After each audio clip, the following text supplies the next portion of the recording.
is being paid. And specifically when Russia got locked out of the Human Rights Council for the first time since the council was founded, I think in '46, except for the normal rotation. Is this seen as an embarrassment to the government, to the people? Is it related to the closing of the offices of Amnesty International in Russia? How do these things connect? Well, it's the closing of the offices of Amnesty. It's a whole series of other moves that the Kremlin has made over the last several months against human rights organizations, against independent pollsters like the Levada Center. I think what's very clear and something that informs the UN decision is that the public space in Russia, which was never very big, is becoming a whole lot more narrow as Vladimir Putin centralizes power even further. And so you have this interesting paradox where Russia appears to be at one of its strongest points in recent history in terms of international affairs. But Russia has never been as isolated, or rarely been as isolated as it is today.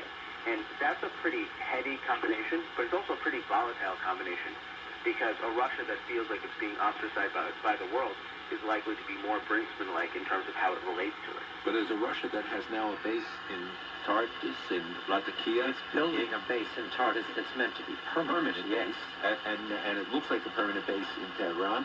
Building the railroad that will give them access to Azerbaijan to warm water ports in the Persian Gulf. Is that isolation, or do you see that fitting in still into the same picture? Well, it's certainly isolation of a sort, because what you see is systematically Russia getting shouldered out of multilateral institutions. The UN Human Rights Council is only the latest example, but you see this in the G8. You see this sort of in a whole bunch of other institutions. But it's happening at the same time that Russia is expanding its actual strategic presence, its military presence in all these places. In Syria most conspicuously, but in other places as well. And so what you have is a Russia that is increasingly sort of off script. It's not interacting with the international community. It's rather having bilateral conversations, and bilateral conversations with the worst rogues that Russia has partnered with historically: Syria, Iran, and beyond that, other countries.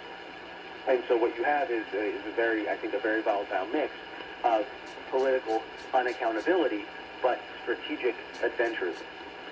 The story is that right now Moscow regards the condition between NATO and Moscow to be dangerous.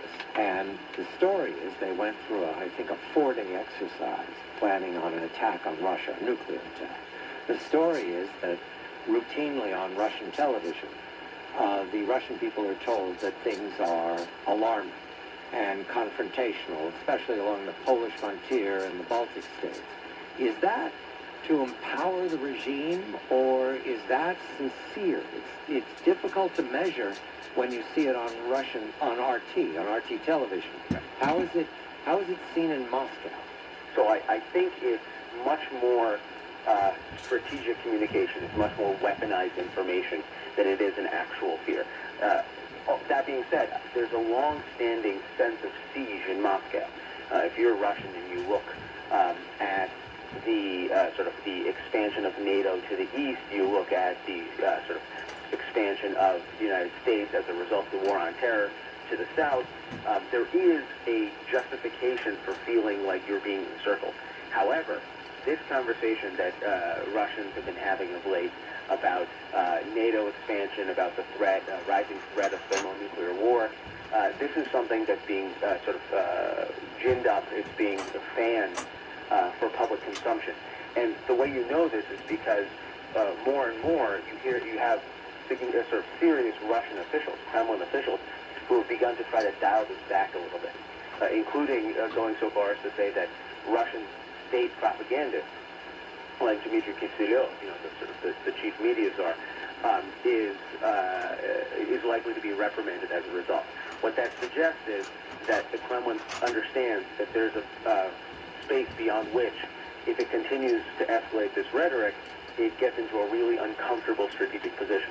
So hostilities are okay up to a certain point, but beyond that, I think they're unhelpful. but the extensive propaganda in which they're engaged could create a circumstance where Russia will have to rise to that occasion, meaning extend itself even further, or impose on its fragile economic conditions to sustain it, or to dial it back, which could be embarrassing in another way. No, I think that's exactly right. And so, and I think that is at least part of the sort of the newfound caution on the part of the Kremlin. They understand that this sort of Brinksman-like hostile attitude, adversarial attitude towards the West is actually really expensive, and it's something that Russia can't afford indefinitely because of the expenditure that it's making in places like Ukraine and Syria.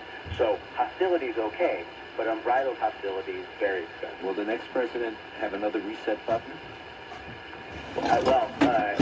If under one set of circumstances, the next president will be the person that brought the reset button in the first place.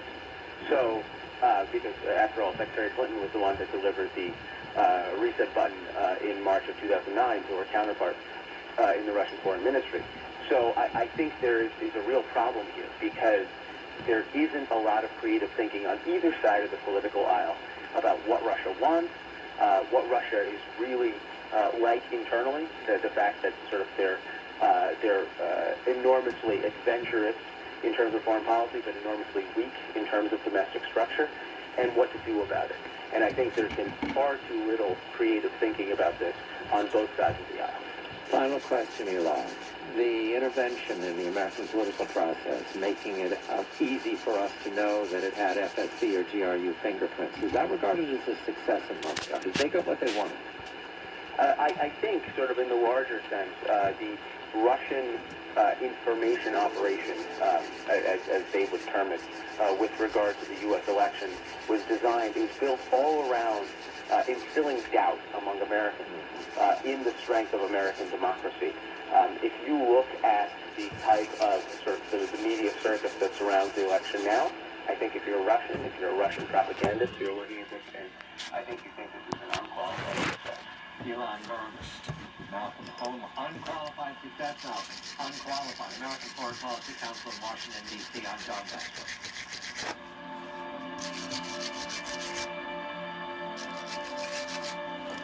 News Talk 630 and 99.7 FM WPRO. New season is here, but there's something else going on.